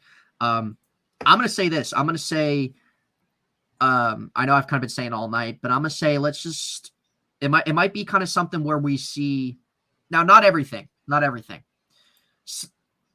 We can all go back to the conversation we had before of some quarterbacks. You can't teach certain things for some players at different in any sport. Can always go back to that. But there are certain things that Kenny can continue to grow in and flourish in, and we can make variable type of comparisons. But I think I think it's too early. I think it's too early to kind of see that. Now, maybe after this year's over, or maybe even once we get toward the end of December. Yeah, absolutely. Z, we appreciate the coming in the clutch here. Too bad you're going to lose in 2K later tonight. $5 super sticker from Z, $3 super sticker to Z from Thank Z. you. We appreciate that. Z. I know Barry's in your room right now. Let's see. Burrow didn't have time to set up for the long ball the first season, and that's the thing too. When they got Jamar Chase last year, I mean, Burrow's arm, not his arm getting better, but his play style went a lot more effective in the sense of getting the ball down the field, the deep pass game, having a guy there. And I think George Pickens can be a guy like that for this team. We saw that tonight. But I'm not saying that that's the route they should go to go get like what the Bengals did or anything like that. But with Joe Burrow, from year 1 to year 2, you kind of saw that and stuff. Steelers defense should be ashamed themselves for the performance without Chase and Mixon. I know. That's what I'm saying. Like Claude, that's what I was saying is that Steelers got 30 points. Now, obviously, that last drive, you can say the Bengals were playing back and probably would not have happened like that if the Bengals were down. But if the defense played better, and it was still a winnable game. It was a winnable game going in the fourth quarter. But the defense played better and the Steelers won. I was kind of making that comparison in the sense of how we would be acting. What different would we be talking about? Z, another super chat coming in the clutch. We appreciate the support, Z. The super chat is for Kelsey swimming lessons. Yeah, you're right. Yeah. So you're right. Obviously, you guys in chat won't understand. Z's my friend, Kelsey's my girlfriend, so he's just kind of messing with her and stuff like that. But yeah, the defense. We talked about the defense early on the show today, Claudia, and it was a crap show for them tonight. But without Chase, without Mixon in the second half, that is horrible. They let P. Ryan score 3 touchdowns. They could not tackle that guy at all when he was getting those wide receiver or those running back screens and he was getting those little wheel routes he was doing. They can tackle him. For sure. Steelers Nation Australia comes back with another super chat. And this chat is for another super chat from Mark. Scrim, it's a good game. Sorry if I mispronounced your name, Scrim. Skyrim. Let's go back to 2012. There it is. Another one from Z. Keep racking it in, bro. Keep racking it in. Keep them coming. Let's see. Keep them coming, Z. Keep them coming. Terrell Austin shouldn't be the DC with Brian Flores and the coaching staff. I understand that. I understand that question or comment. You would think with the defense playing the way they've been playing that they might kind of switch to more, maybe trying to do something different. But I was never high on him either, man. I don't really care for his track record when he was in Cincinnati. Like I give him credit for what he did with the secondary the last few years. Like they definitely made a leap as a secondary. Obviously, getting Minka helps a lot too. But I never viewed him as really a strong coordinator, man. And just from what you've seen from where he's been and stuff like that, it hasn't been impressive at all. Right. No, I completely agree. But we also have to remember, guys, Minka Fitzpatrick had a appendectomy 8 days ago. He wasn't very visible out there. I think the injury, most people take a little bit longer to come back. And the players that have had it and have come back, it's definitely what do you call it? It's a poor performance usually the first time. Child of Corn says, why does Canada try to get away from balance on the offensive side? Najee running well, gets away from it in the second half. Can't have it with these mediocre type of schemes. Now, I agree on this one. Last week, the Pittsburgh Steelers were run heavy, but in my opinion, a lot of that had to do with the fact that Kenny Pickett went down with an ankle injury. I thought that if Kenny Pickett didn't go down with that, sprained ankle and that goal line possession, that they probably were going to throw the ball more. I felt that that's probably one of the biggest downsides of Matt Canada's play scheme. What do you think about changing it up? And Zach coming back with another super sticker. Thank you. That's a Z's been racking in the cash tonight, man. Yeah. Thank you so much. I appreciate it. I appreciate it a lot. Appreciate the So support, what do you man. think about the getting away from the run, so to speak? Yeah, I don't get it, man. It's one of those things too that would drive me crazy back when Le'Veon Bell was here, dude. Like he would have over 100 yards on the ground and 20, 25 carries. And then the next game he would have 9 carries and the Steelers would either barely win or lose. And so it's one of those things that like what we saw last week and this week, Najee's back, dude. Like he's back, at least for right now, from the running back that we saw out of college and last year a lot. So why don't we? I know, I agree. When we go in the second half, stick with that. And now Jaylen Warren also got hurt too, so that kind of sucked too also. But that's the thing, dude. Like we saw in this game, like, yeah, they had their first 3-4 drives or whatever. They had their 3 and outs and crap like that. But dude, it's so many things, and that's stuff that's on Matt Canada. Now, not every single thing needs to be hammered on Matt Canada with this offense, stuff like that, but he's a big root of this problem this year. He absolutely is. But it's stuff like that, dude. Like we see certain calls being made, man. Like there was one where it was the flea flicker play. It was first they got the big play to George Pickens down the sideline, and then they went for the flea flicker. Didn't work. Okay, you were trying to get fancy, trying to get creative. I can live with that. You were still in a good field position, but then you run it on 2nd and 10 with Najee Harris up the gut. It doesn't go anywhere. Like, dude, why are you running it like that on 2nd and 10? And then they go on 3rd down, and I'm not sure if they had a penalty or if they got pushed back a little bit, but it was like, dude, like it's stuff like that stalls drives. You got to stick to what's working, man. You got to stick to what's working, the flow. And he's not the only one like that. There's other teams like that too that you watch the NFL that have crap like that happen. Obviously for us talking with the Steelers, it's like him. Like, yes, not every single little thing on the offense is on him, but his system and the system he wants to run just doesn't work in this league.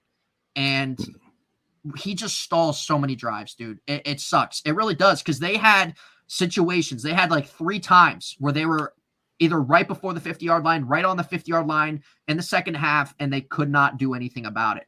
And some of that is play calling on Canada, stalling drives. Some of that too is penalties, false starts, all that kind of stuff like that. And it's it's hard. It's hard to watch. And then Kenny gets in a situation. Well, what the hell am I supposed to do, right?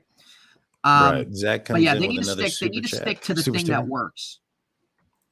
Right. No, I agree, man. I think they get away from it too often. I think that Matt Canada gets a little bit pass happy. I've noticed that about him. That's been his MO. I mean, you look back at last season when the Steelers were you had Mason Rudolph come in against the what was it, the Lions, right? Yeah. You know, he threw for like 40 plus times as well. You know, Yeah, he did. I was at that game, dude. It was freaking embarrassing. right. It's always been, in my opinion, that Matt Canada wants to be a pass first kind of guy and stick with the pass regardless of what's going on in the run. And that in that aspect, I'm like, You're just yeah, setting let's, up your team for failure, man. Like, yeah, my God. exactly. Let's take Do you him out. Let's appreciate- get him out of there for Appreciate that the super aspect. sticker again, man. Oh, $10 super wow. sticker from $10 Z. super sticker. Z racking in the cash. Those Disney tips. Thank you, bro. Thank you. Those Appreciate Disney it. tips. I appreciate it, brother. I appreciate it. Let's see here. So we have one question yeah, there. you wanna Aside from the O-line, what would you guys rather draft high? Cover linebacker, slot corner, or top CB? I'm going to go ahead and say inside linebacker. That's what I think the Steelers' biggest need right now. You know, Devin Bush is probably not going to be back next season. Robert Spillane is not the guy, clearly. Miles Jack got burnt down the field in coverage as well. And so I think the Steelers need to get somebody that's able to move back and forth and cover it up pretty good. Wow. Thank you, Zach. We appreciate Z with the $20 this. super sticker. I might have to let you win in 2K tonight, bro, for that. Thank you. Thank you. Thank you. We appreciate it. Daniel, Mark, myself, man. We appreciate it, brother. Yes. Yeah, betting against Steelers. He lives in Florida. It's not legalized, so he cries every week about it. Oh man, I live in Texas, dude. I know his pain. But then you know what? I'll be honest with you. Had betting be legal in Texas, I'd be broke. Yeah, I mean that's how I am, dude. Too. Like it's I legal out would- here. I bet every week, and it's one of those things. Like if you're able to do it like consistently, okay, great. But you have to be careful about it because it's so fun. It's so fun to do. But it's like you're playing with your real money here. So you got to be careful. Right. With me, it's more about like I can't bet on the Steelers because I can't go against them. Yeah. You know what I mean? Yeah, exactly. Like when the line came out, what was it? 7.5 games this year was the line to begin with. As far as the over under, as far as how many wins was 7.5. Mm-hmm. I would have probably put 2-3 racks on that. That's what I was going to do too. But I'm like, let's see. But let's see. How was the food spread at Daniel J's home this week? Oh man, what do we have? We had some pizza, which I still got to get with you about the Fioris. We had some pizza today, Fioris, bro. Some breadsticks. Man, it was a good day. It was a good day. Wow, another one. Thank you, Zach. Appreciate it, man. We appreciate it. I mean, we can't say enough. We're not just saying that with blank words, brother. I mean, truly, we appreciate your support on this channel, man. Thank you. I'll have to start doing it for your Twitch channel. Follow his Twitch channel too, guys. If you're into, just shout out to Zach here. If you guys are into any gaming, if you guys are into COD, story games, stuff like that, he streams on Twitch. Z, if you want to put your Twitch name in the channel. For anybody that's interested in that, he always has good content. I'm on there sometimes too when we stream, but support him in that. Let's see what else we got here. Yeah, send it in. Yeah, I would like to see in the draft, like if back to Child of the Corn's comment, wherever it's one of those things of like, yeah, we have to wait and see, like when it comes to when it comes to like draft position. But I'm always for like best player available too, depending on those situations. And like if they have a high draft pick, like there's quite a few high-end defensive players. Jalen Carter from Georgia playing defensive line. Will Anderson, edge from Alabama, are two guys. Ringo, the corner from Georgia's there. I know a lot of Steelers advocate for Joey Porter, probably just because Joey Porter played here. But like I'm always for stuff. Yeah, all my followers are a joke. I mean, they really are. I'm always for like best player available in certain situations. Now, hey, if there's a really good tackle there too, yeah, go that direction. Inside linebacker, they could obviously use help there. If there's a corner, the only thing with corner is the Steelers, we know their track record with cornerbacks and it hasn't been good, but that's something too that sometimes that's a coaching thing too, and they got to get that crap figured out. Yeah. But what I like have kind of looked at the draft too, Daniel, is like I would like to see if it's depending where they're at. Thank you, Child of the Corn. I appreciate your subscription, man. You're always welcome in our shows. We appreciate your support and comments and everybody else in here. We always do. Can't stress that enough, guys.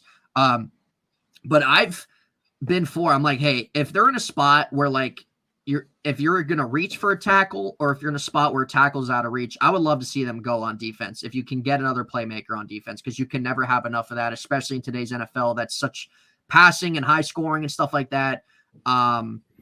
So it really just kind of depends where the Steelers are kind of sitting, but it's kind of fun to do, like, especially if your team's like kind of more higher on the draft board and stuff like that. But I've said this too, like, I'm not somebody that roots for the Steelers to lose. Absolutely not. I want them to win. I want them to win. I want them to have a strong second half.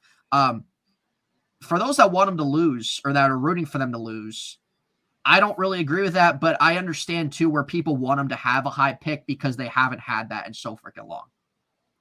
And that might be something too where it's like they need that, right? So I want them to have a strong second half. I want to see our young guys grow and stuff like that. I've just kind of approached it like, hey, whatever they finish is what they finish. Kind of nice too if we have a high pick, but at the same time, like, I want to see growth. Yeah, so Z coming in the clutch again, another $20 super sticker, Z. Dang. Z's been donating his ass off tonight, man. Appreciate it. Zach used his mother's credit card while she sleeps. No, just don't turn her light on, man, when she's sleeping. Spare yourself. Oh my God. Yeah, I don't know, guys. Any other comments or questions or stuff? We definitely kind of want to get on here and talk about the game and talk about both sides of the ball and things that kind of were pretty high end to come on here and speak on. No way we should tank. Adversity's gonna. Yeah, absolutely. Like, I don't think any team should have the mindset to do that, honestly. If they do, like, I don't agree with that at all. I think that's honestly a joke, and it's something too as to why the MLB went to a draft lottery. The MLB went to a draft lottery this year for 2023's draft and stuff like that, and because they don't want their teams tanking. That there's been too many things in baseball recent years and stuff like that. That's why they're doing that. Robert says, Zach, what do you do for a living? Well, Z, I kind of want to answer this, but I'll let him tell you, because I know that I'll give you something that's not true, just kind of making fun of him. But Z, he lives in Florida, man. I visit him a couple times a year. I've been best friends with him since 4th grade, and I actually, my girlfriend and I, we just got back from Florida visiting him. So licks Mickey Mouse. I mean, that's about right. So if that's the answer, that's about the right answer. Guy licks Mickey Mouse.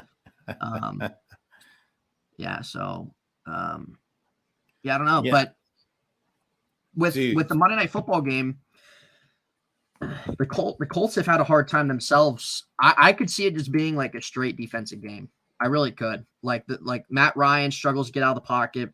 He's not mobile, so he's not really a threat on the ground. Jonathan Taylor is obviously a big guy you look out for.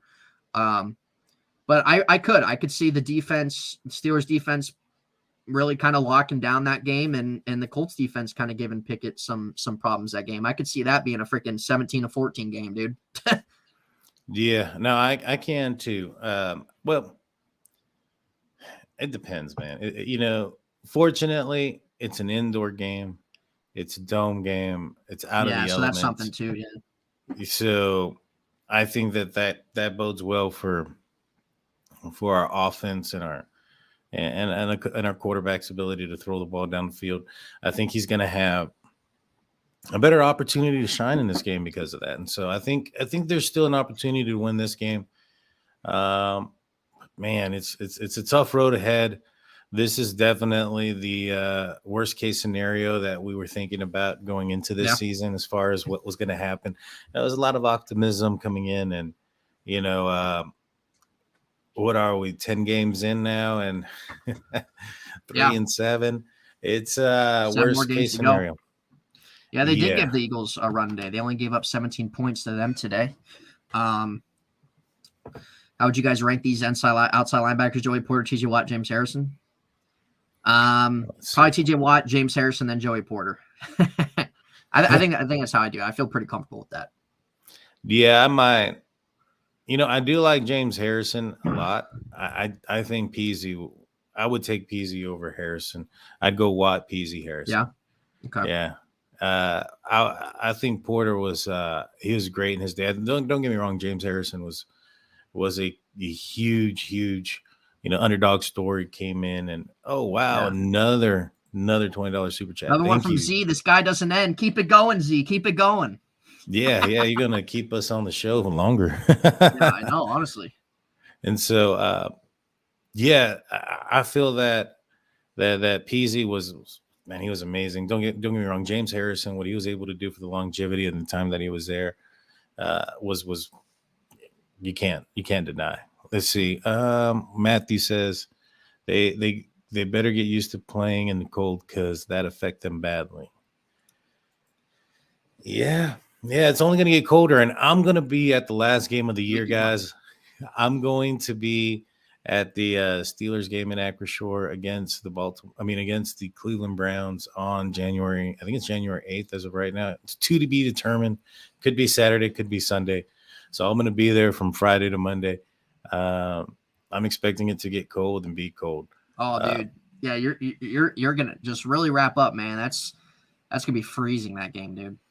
Yeah, and I'm coming from Texas, y'all, so it's not like I'm coming from like most acclimate weather, so to speak.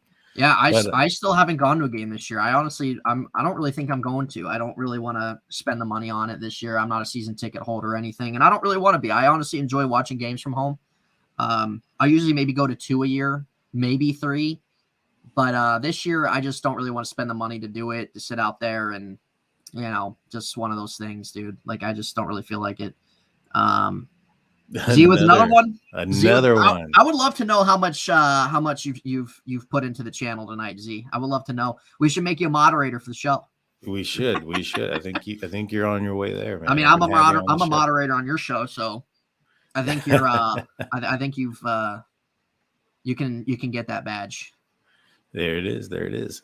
We'll answer a couple more, and then we're gonna leave you guys. So we'll do a few more things, guys, and then we'll call it and everything. So who are your top 3 favorite Steelers of all time, man? Well, Ben's my number one. Ben's my all-time favorite guy. Obviously grew up with him. I have not had any other quarterback. I've not had any quarterback. Steelers freak with 100. Wow. Steelers freak. Holy smokes, bro. Blowing up the chat, dude. Dang. I think this is a good live stream. Steelers freak, getting a little competition with Z here, but thank you, man. Truly, thank you for you're in the shows weekly, so we appreciate you here, man. We're glad to always kind of interact with our audience. You guys are a big part of the show, and it just kind of continues to help grow the channel more, guys, the podcast and all that kind of stuff like that. So, because we want our show to also be your guys' show too. So, exactly. Thank you for being here, man. Thank you for that huge donation, dude. That huge donation and Z's donations too, man. Z's put up quite a bit. I think it may be more, but than that one. But man, thank you guys so much. Yeah, it really means a lot. Truly appreciate it. It really means a lot, you guys being here. Z says my total is over 100 freaks, so let the nuts hang. Yeah, no, they definitely are, guys. It's been an amazing thing tonight, talking about everything, talking to you guys, and answering your guys' questions and you guys implementing stuff like that. I do. Yeah, Daniel needs some new shades. I told Daniel, too, when we were in the chat, when Daniel and I, before we got live and we were on the chat and we were both having our conversation about Kenny Pickett and stuff like that. I told him I don't want to see him wear that jersey on live ever again. I don't want to see it. Don't want to see it. Well, too. I'm going to disappoint you early and often because I'm still going to support him. I know he'll be back. I know he'll be back, but I don't want to hear a peep when he throws for 4 touchdowns on Monday Night Football. If he throws for 4 touchdowns. Yeah, well, what do you do, Daniel? If Kenny throws for 4 touchdowns and the Steelers win on Monday Night Football, what do you do? I'm going to want to see it during an outdoor game. Yeah, that's what you're saying next. Well, he's been here. Let's see if he can do it outside. Let's see if he can do it outside. I mean, we play in the North. We play in the North. Yes, we do. We do. 6 of the games are going to be out in the element, 6 of the games are going to be out in the elements. Yeah. You're looking at a tough team. I mean, right now, fortunately for the Steelers, we've, haven't even left the East time zone. No, you know what I mean? This was a schedule. Crazy. Yeah, this was a schedule that was favorable for the Steelers because of that. And there's a lot more challenges that are coming and needed to go through with this team. But yeah, it's. If he throws for 4 touchdowns, though, that is definitely in the right track. You know what I'm saying? Oh, dude, that'd be incredible. Yeah, that would be. That would be. That would be unexpected as well. Well, here's the thing. I thought he was going to throw for 4 touchdowns this game. Yeah. What with the pace of the first half going? Yeah, and I thought that in the first half, I was impressed by the offense in total. As a whole, the play calls were okay. I thought the tempo was good. I thought that the quarterback play was okay. I thought that the receivers did fantastic, and I thought that the running back was on par. In the second half, it was just like the complete opposite. It was like they went out there unprepared. It was as if they unloaded everything that they had offensively in the first half and had nothing. Yeah. Nothing in the second half. And it was frustrating to watch. And I've done this before where I've gotten off on a tangent and been like, this guy, get him out of here. He sucks. Fire that guy, fire this guy. Then I get 24 hours to sleep on it. Yep. And then watch the game over and look at some positive things. But that's a lot of it too. A lot of things sometimes come in the heat of the moment, and especially after a loss and stuff like that. And then usually kind of the next day is the week, or even the day after and stuff like that. You kind of let everything marinate. And stuff like that. So yeah, Z said he's going to the Ravens game next week in Jacksonville. That's another win for the Ravens there. Yeah. Ravens the worst 7-3 team of all time. How does that feel? How's that feel, dude? Being the worst 7-3 team of all time, Z. Oh man, it didn't feel very nice when we were called the worst 11. I'm glad I had Red Zone on. Didn't have to seclude myself for that game. Yeah, but there's still some games. At this point, what I think we can do as a fan base is just enjoy the remaining season because that's football is only here for five months out of the year, and I think, and this will be the last question here. Yeah. What did we think about Pickens' injection? Frustrating, tricky, tacky call. Glad it was in the last minutes. I think that I just hope it doesn't affect him in the next game. Yeah. I understand, he was being aggressive, probably a little bit frustrated. He shouldn't have done what he did as far as dive into the guy who was already on the ground. In my opinion, that ball hung in the air. Somebody should have got to it. Yeah. Like it is what it is, but my biggest take out of that is it doesn't affect him in the next game. I would hate for him to be suspended for the following game as well. A game that, like we're talking about right now, is winnable. You take out, George Pickens out of that game, you're going back to Deontay Johnson. Which have you noticed? There's been less drops, not targeting Deontay as much. Well, there has, and I still like Deontay. I'm still someone who Z, we appreciate you tuning in, man. I'll see you on PlayStation here soon. But we truly appreciate all your donations, your support to the channel and what we do. But yeah, Deontay Johnson, I still like him. I know a lot of Steeler fans have soured on him this year too and stuff. And I don't really like how they're using him either. I don't really like how they're, I don't really like how they've really been utilizing him this year either and stuff like that. I like what he's done the last 3 years. I think he's grown a lot the last 3 years, but I don't know, man. It's one of those things of I don't really think he's happy with his role. I don't really think he's happy with what he's kind of been doing the last few weeks and stuff like that. He hasn't had a big game this year, especially compared to last year. He had a really good year last year, and so I'm not putting everything on him this year, man. It's been a weird year, a different year, but absolutely, guys, we all should be enjoying the season week in and week out, no matter how the team goes, how things go. Yes, things get frustrating and stuff. It's just part of the ride. Different season this year. Not really the status quo, what really Steelers football has been the last 18 years. But it's one of those things. You got to enjoy the ride. Let certain things ride out. And like what Daniel said, football's only here 4 to 5 months. That's why I try to enjoy it too, regardless if the Steelers win or lose or not, because always can be a supporter of them, always can be a fan. And I like to enjoy football Sundays, man, even with other games too and stuff like that. For sure. And with that being said, guys, we're going to put a bow on today's show. I want to thank everybody in the live chat. Mark, Child of Corn, you have Zach coming in, Steelers Freak coming in. Thank you guys so much. Yep. Don't forget, guys, on Tuesday, we'll be doing the Unofficial Steelers podcast here on my channel. It'll be Tuesday night. You don't want to miss it. You're going to have to subscribe to my channel, State of the Steelers, in hindsight, from Nathan and Steelers Nation Australia to catch them. With that being said, guys, I'm going to leave you guys with our Unofficial Steelers podcast intro. That way you guys can get a gist of what we're about. That being said, guys, peace. Thank you, everybody. Welcome to the Unofficial Steelers podcast, the podcast so unofficial it doesn't have a home. Here's your host, from In Hindsight, Nathan Heitz.